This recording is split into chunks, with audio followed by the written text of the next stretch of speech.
applications areas are concerned, like the sorting, data retrieval, network routing, games, a lot more. These all are the specific areas where sir the आपने screen share की? screen तो shared है. बिल्कुल share है, आ रही है sir. आ रही है ना sir? Ji. Yes, sir. So these are all the problems where these different techniques what we are going to study can be applied. तो हम बहुत सारे एप्लीकेशन प्रॉब्लम्स में भी टेक्निक्स लगा के देखेंगे.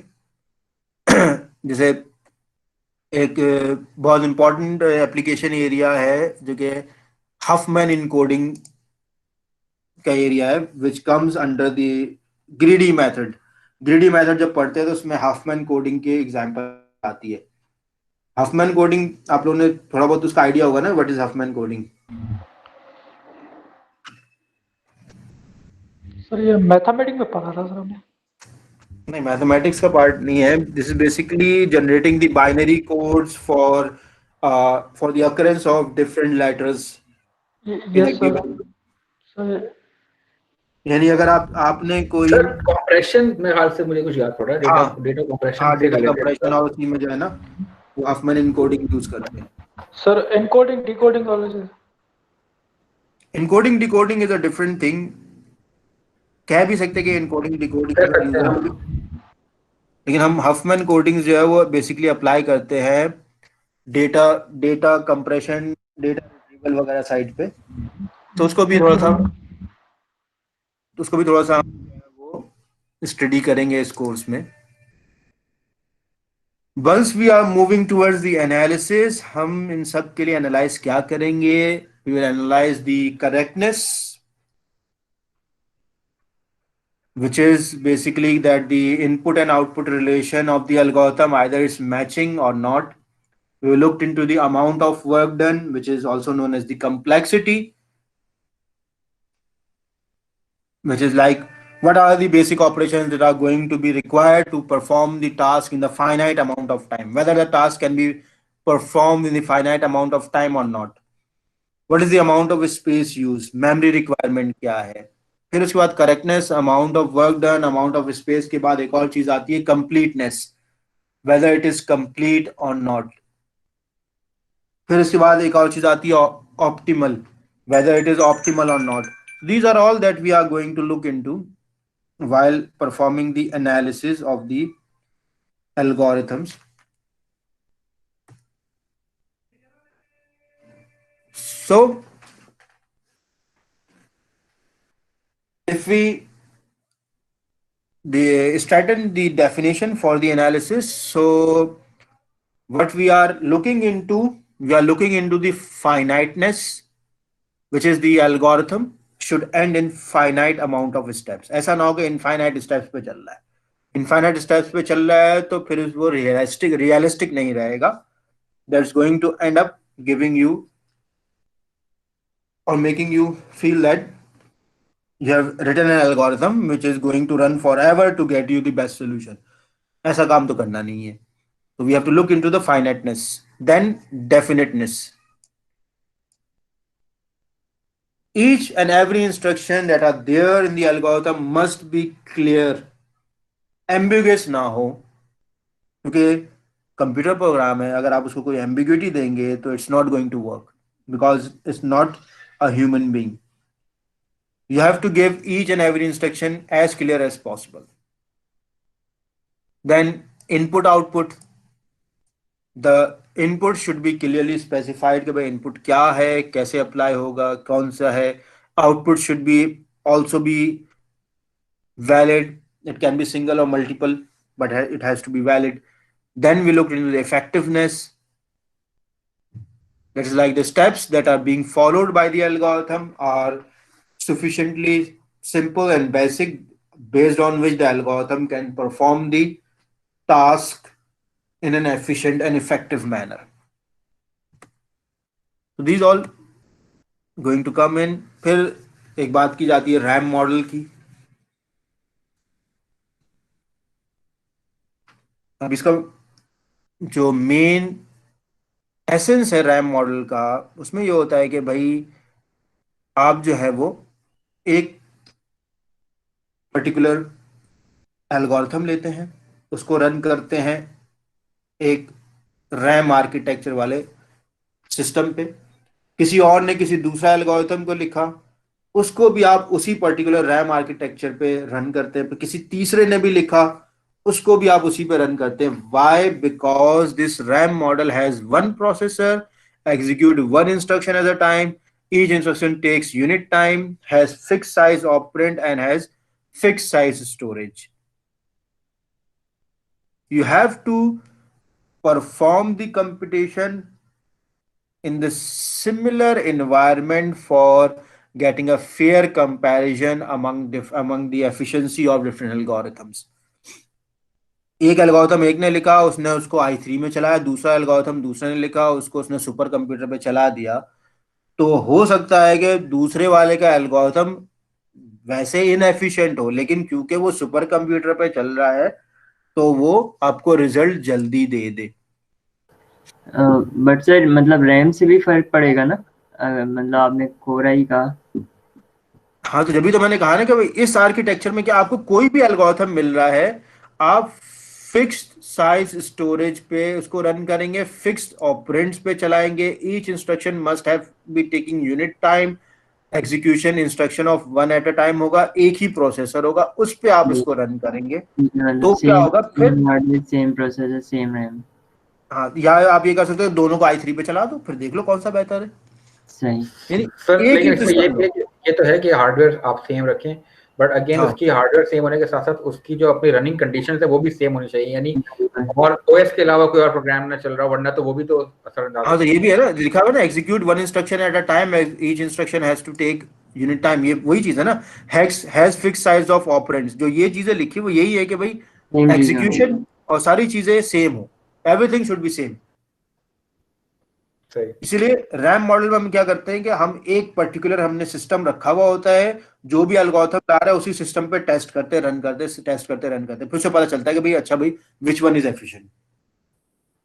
You have a single model over there. You get A, B, C, D, E different algorithms. You run on the same model and then get the outcome. Then you decide whether A, B, C, D, or E, which one is better to be chosen for the given application. ठीक है?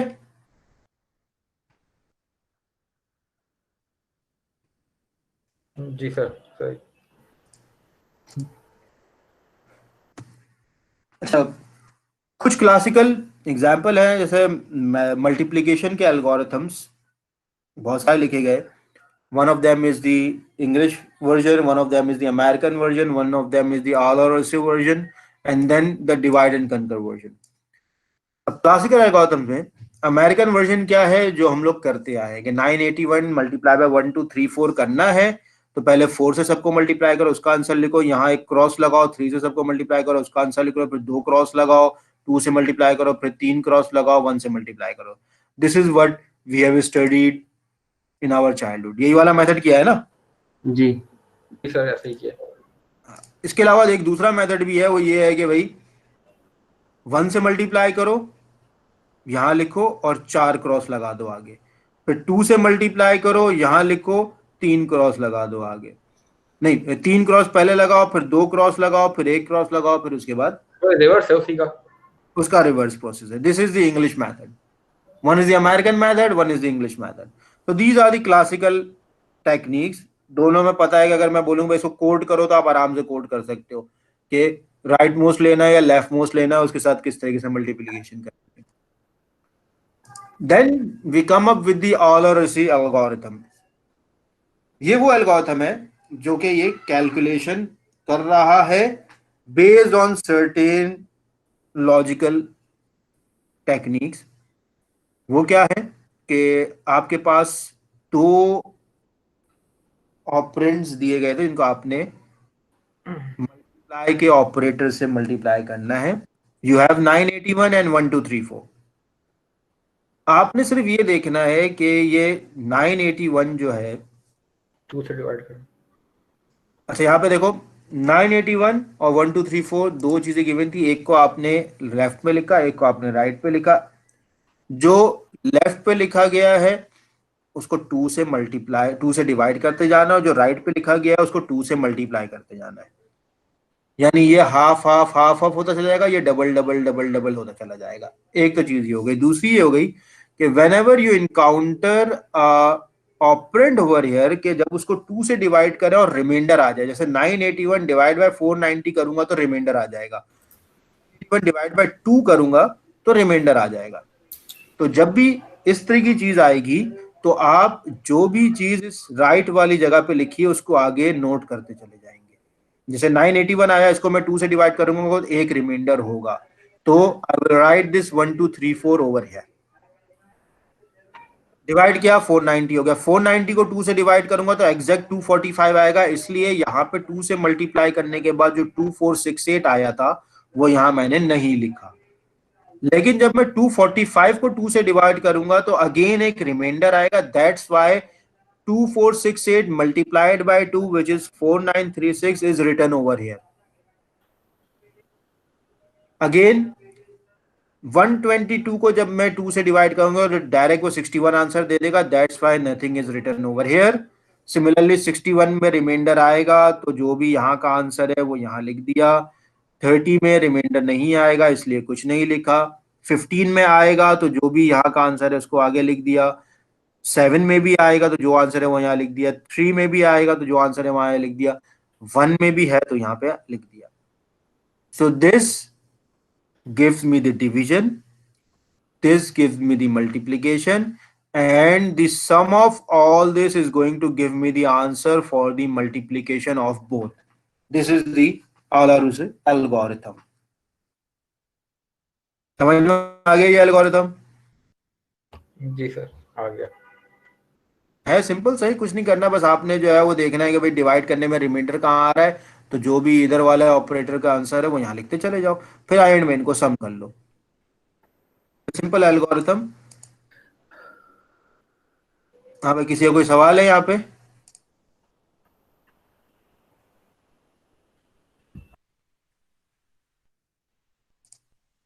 Okay, तो then we have the same thing by divide and conquer algorithm. अगर मैं इस पे divide and conquer algorithm लगाऊं तो what is going to happen? I have 981 multiplied by 1 2 3 4.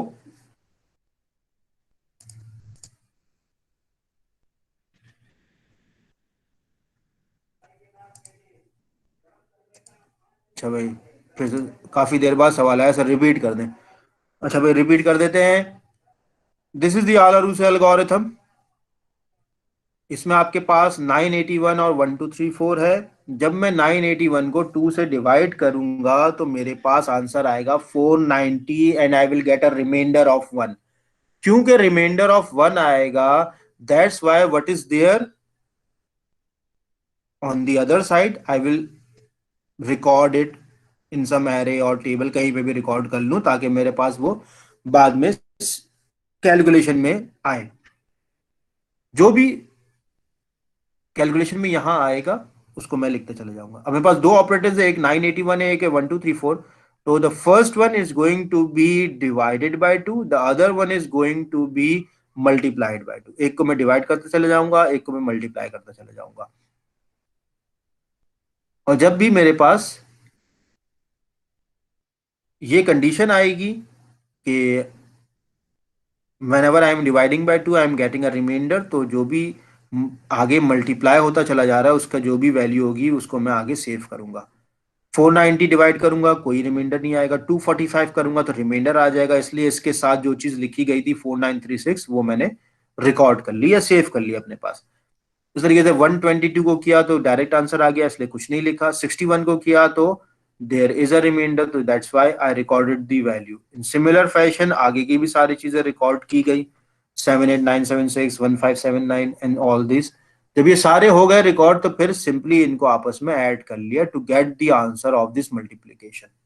This is the algorithm which is being applied for solving the multiplication problem. इससे पहले क्या था, here I need to multiply in the American system, in the English system. Now there is an algorithm for doing this as well. Then there is one more thing which is the divide and conquer. We can apply the divide and conquer as well. Divide and conquer बोलता है कि भाई divide करो और conquer करो. तो we divided from middle, पहले बीच वाले को किया तो दो लेफ्ट में आ गए, दो राइट में आ गए. यहाँ पे कुछ भी नहीं है तो मैंने इसको 0981 कर दिया ताकि ये भी 4 का हो जाए, और उसको बीच में से डिवाइड कर दिया. 09 अलग कर दिया, 81 अलग कर दिया. अब पहले स्टेप में लेफ्ट मोस्ट इसका 09 लिया और इसका 12 लिया. तो 09 मल्टीप्लाई बाय 12 किया, और क्योंकि इसका लेफ्ट मोस्ट और इसका लेफ्ट मोस्ट लिया था तो how many shifts are required, 1 2 3 4, 4 shifts ले लिए. हाँ भाई गयास कुछ बोल रहे हो? नहीं सर नहीं. अच्छा,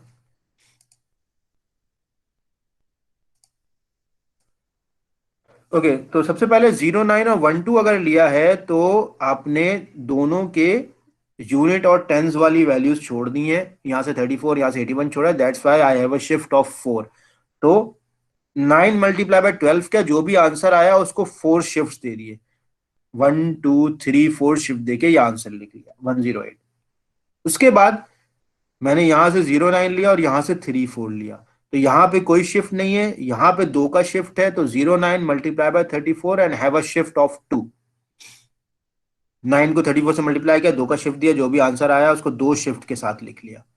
उसी तरीके से नेक्स्ट मैंने 81 को 12 से मल्टीप्लाई किया तो 81 मल्टीप्लाई बाय 12 है. सिर्फ यहाँ पे 34 मैंने छोड़ा है तो 2 का शिफ्ट अगेन आ गया, और जो भी आंसर आया 972 वो 2 शिफ्ट के साथ लिख दिया.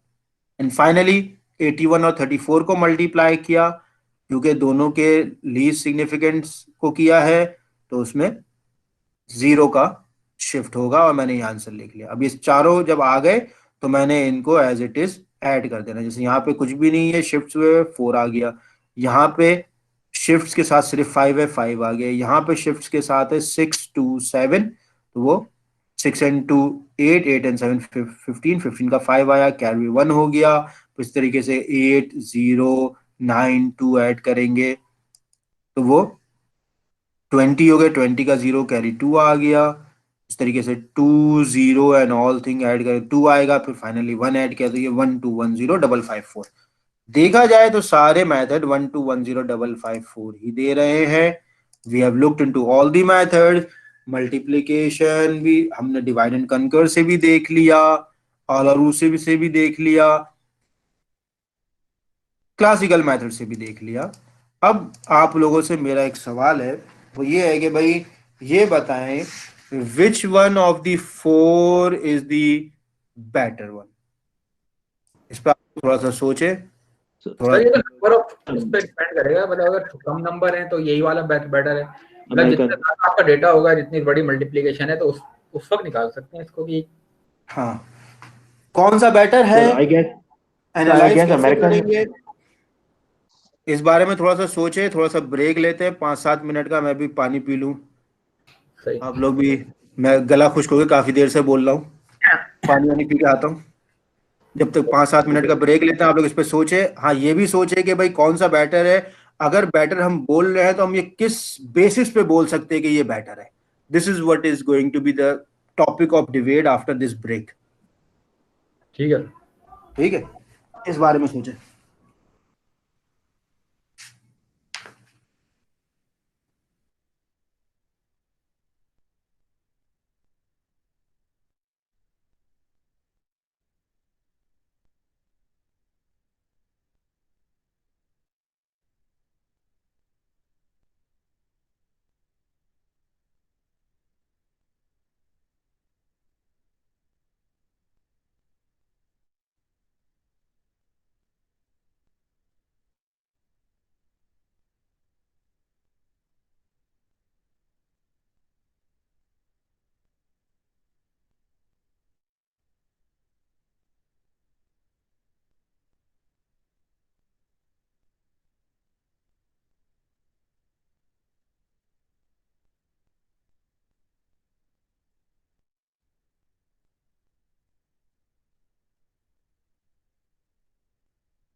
हाँ भाई स्टूडेंट्स, तो कुछ सोचा?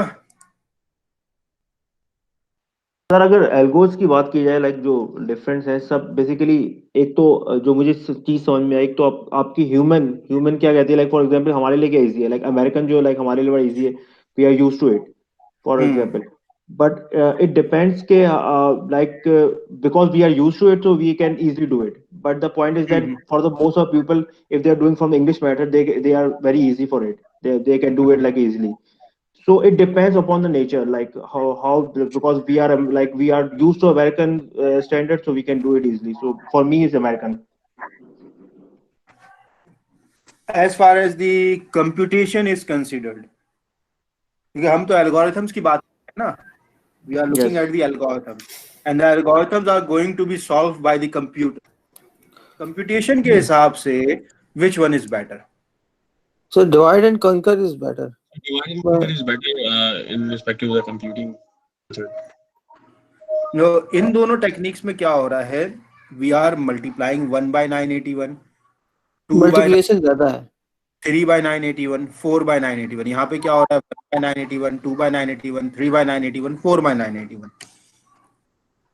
यहाँ पे क्या हो रहा है, everything is multiplied by 2 2 2 2 2, everything is divide by 2 2 2 2 2. जी यहाँ पे क्या हो रहा है, यहाँ पे 9 12 से मल्टीप्लाई हो रहा है, सर फिर इसके 9 3 हो रहा है. नहीं था असल में डिवाइड एंड कॉन्कर वाला जो एल्गोरिथम है ना, ये क्लियर नहीं था कि हमेशा 2 में ही डिवाइड करेंगे. फर्स्ट करेंगे 6 डिजिट होता तो भी 3 में कर देते, या फिर भी हम 2 में ब्रेक करते. 3 में करते ना. अगर 8 होता तो फिर ये करते 4 में करते, फिर 4 को भी 2 में कर देते. मतलब एटलीस्ट 2 तक लेकर आना है हमें. हाँ. अच्छा, इसमें ये कंप्यूटेशंस कम है ना. पहले इस प्रॉब्लम को ब्रेक कर लेंगे, हम डिवाइड करेंगे, फिर उसके बाद फिर सॉल्व करेंगे.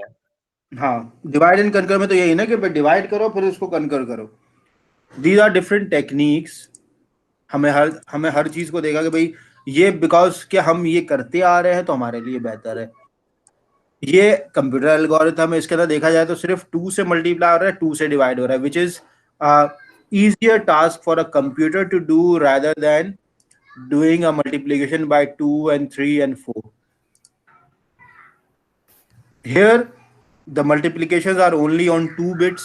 2 bit के बन गए ना, 09 हो गया, 12 हो गया, 09 हो गया, 34 हो गया, 81 हो गया, 12 हो गया. तो here again it becomes very easier. लेकिन selection करने के लिए which algorithm is better, what we need is we need to do some measures. Measures are measure the running time, number of operations needed. कितने operations चाहिए भाई? Measure the amount of the memory that is going to be utilized. कितनी memory चाहिए? Note the running time of the algorithm, which is going to increase as the size of the input increases. अब अगर आप इन चीजों को देखें कि मैं इसको 981 की जगह 99,981 कर दूं और इसको 1 2 3 4 की जगह इसके आगे 7 8 6 1 2 3 4 लिख दूं, तो क्या होगा? वही तरीके से इस वाले स्टेप में भी 9,981 यहाँ आ जाए और 7 8 6 1 2 3 4 यहाँ आ जाए, तो क्या होगा? You can imagine what is going to do with this algorithm. लेकिन यहाँ पे अगर आ जाए तो क्या होगा? कुछ नहीं होगा, उसको मैं डिवाइड करूंगा